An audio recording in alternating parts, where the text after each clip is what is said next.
Hello everyone.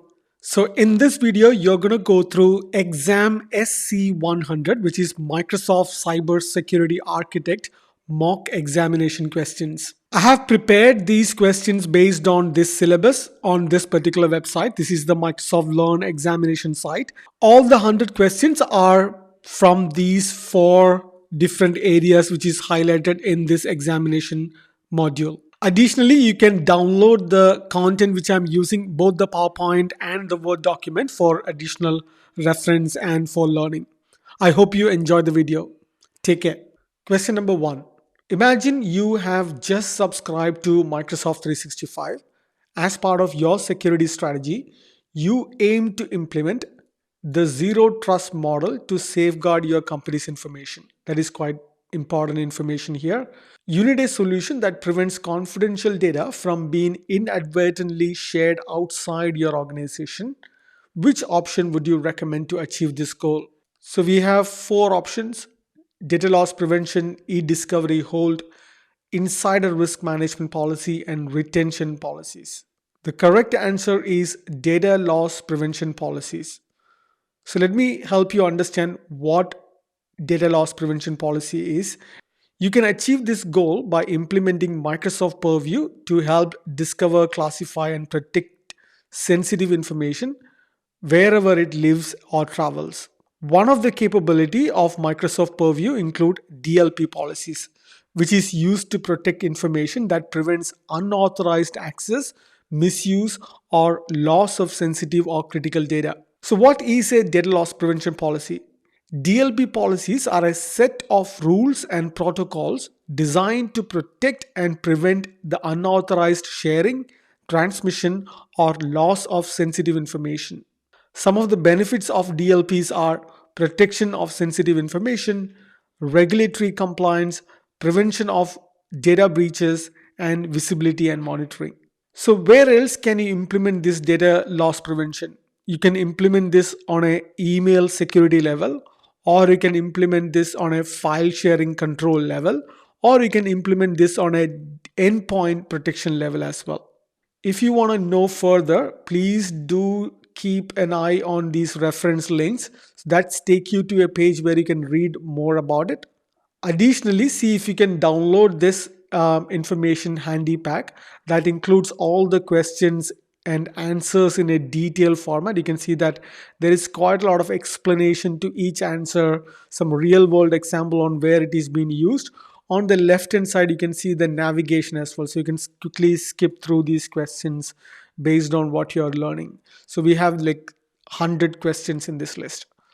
Question number two. Imagine you have a Microsoft 365 E5 subscription and are utilizing Microsoft Defender XDR. You need to create a report that demonstrates your organization's potential Microsoft secure score based on current licenses. The report should also evaluate the impact if all recommended improvement actions were approved or rejected. What should you include in this report? The correct answer is achievable score. An achievable score indicates the secure score that can realistically be reached based on your current Microsoft licenses. It is beneficial because it helps organizations understand their potential security posture without requiring major changes in licensing or risk tolerance.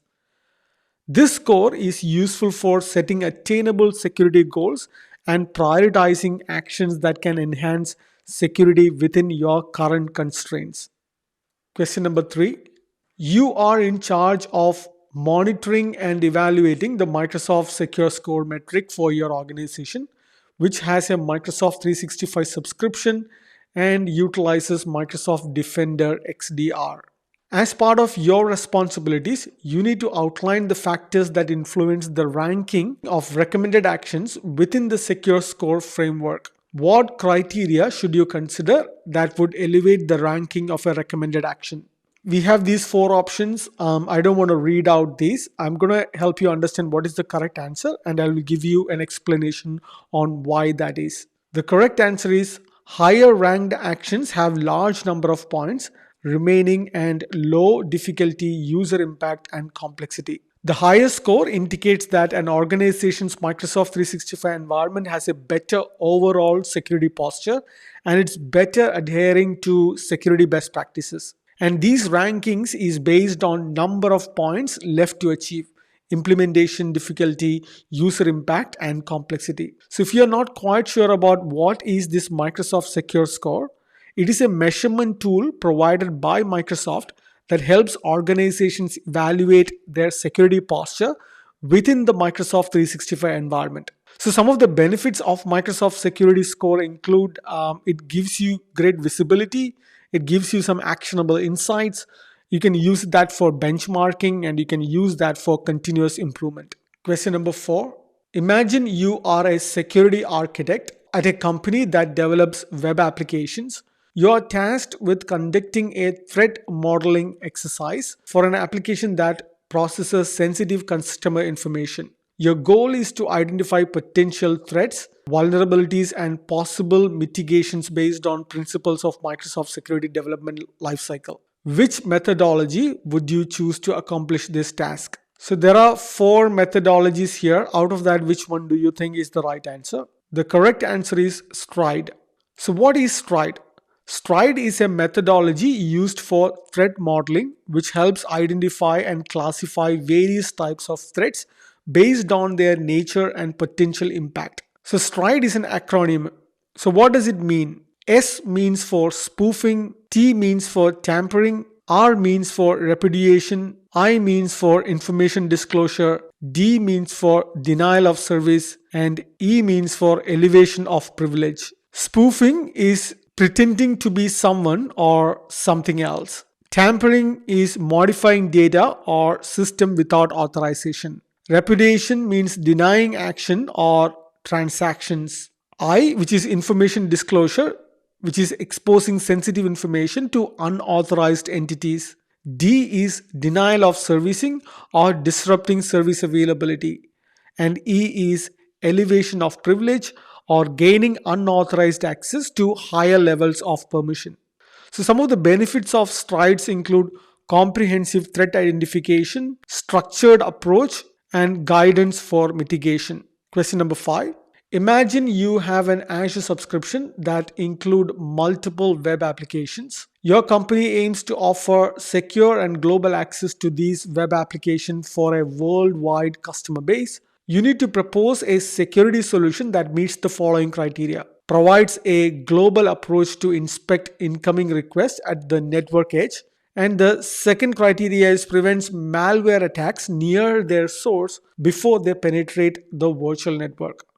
Which security solution would you recommend? So we have 4 security solutions: Lighthouse, Tunnel Gateway, WAF on Azure App Gateway, and WAF on Azure Front Door. The correct answer is Web Application Firewall on Azure Front Door. So what is WAF on Azure Front Door? Web Application Firewall on Azure Front Door is a security service provided by Microsoft Azure designed to protect web applications from common exploits and vulnerabilities. It acts as a shield for web services, inspecting every incoming request to ensure that only safe, legitimate traffic reaches this application. It is deployed globally at Azure Network Edge location, ensuring centralized and comprehensive protection. Some of the benefits of WAF on Azure Front Door include centralized protection, global deployment, defense against vulnerabilities, and compliance. One of the use case you could use this is protecting your online platforms. Like e-commerce website can use WAF on Azure Front Door to safeguard against attack that could compromise customer data or disrupt transactions. Question number 6. Imagine you are responsible for security for a Microsoft 365 subscription coupled with an Azure subscription that encompasses over 100 applications. Your goal is to design security solution for application management that has certain criteria. 1. Detect unusual behavior, inventory current application deployment, identify unauthorized application within the environment, then ensure compliance with relevant regulations. Which tool should you include in your solution? And we have 4 different tools here. and each offer different capability. Even though you know the answer to one of it, I would highly encourage you to read about all of these tools, what you see, even if it is a wrong answer. You need to understand why that is a wrong answer. The correct answer is Microsoft Defender for Cloud Apps. So first and foremost, what is Microsoft Defender for Cloud Apps? Microsoft Defender for Cloud Apps is a security tool designed to help organizations protect their cloud-based applications. It identifies and monitors cloud apps, assesses their risk level, and ensures they comply with the organization's security policies. It provides insight into app usage patterns and can automatically detect and remediate risky behaviors and threats, such as ransomware or compromised user accounts. Some of the benefits of Microsoft Defender for Cloud Apps include enhanced security, risk assessment, automatic remediation, and improved decision making. Let's look at question number 7. Imagine you have an Azure subscription that includes web application named Web App 1. You are tasked with investigating a practice to improve security by identifying and addressing vulnerabilities throughout the development process. Which tool should you recommend for supporting dynamic application security testing, or DAST? Is it Azure Policy, Mend, Zap, or Sonar Cloud? The correct answer is OWASP Z Attack Proxy or ZAP. This Z Attack Policy or ZAP is a popular free security tool designed to help identify security vulnerabilities in web applications.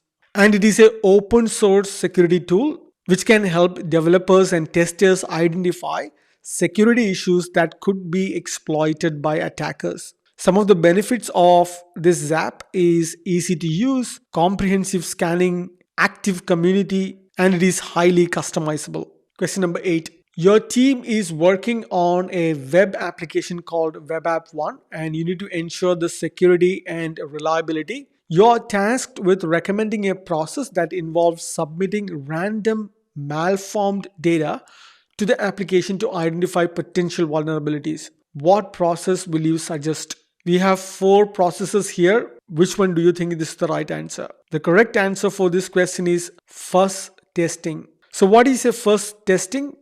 Fuzz testing is a method used to identify vulnerabilities and bugs in software by inputting malformed or random data into the program. This technique deliberately introduces unexpected input to see how the application behaves, aiming to induce failures that reveal security issues and weaknesses. So one of the use case of this Fuzz testing include you can incorporate that in your application development. So during the development phase, Fuzz testing can be used to validate the robustness of your application before its release. Some of the benefits of this Fuzz testing include uncover any sort of hidden bugs. It can help you improve security and it can help you automate the testing process as well. So one of the example of this is browsers like Google Chrome or Mozilla Firefox use this Fuzz testing to identify and fix vulnerabilities. By continuously inputting random data, these browsers ensure that unexpected user inputs do not lead to security breaches. Question number 9. Your company is developing a web application named Web App 1. As part of the development process, it is essential to ensure the application security by analyzing its source code when the application is not actively running. Which type of testing should you recommend to achieve this? So go through these 4 options. If you want, you can pause this. What is the correct answer?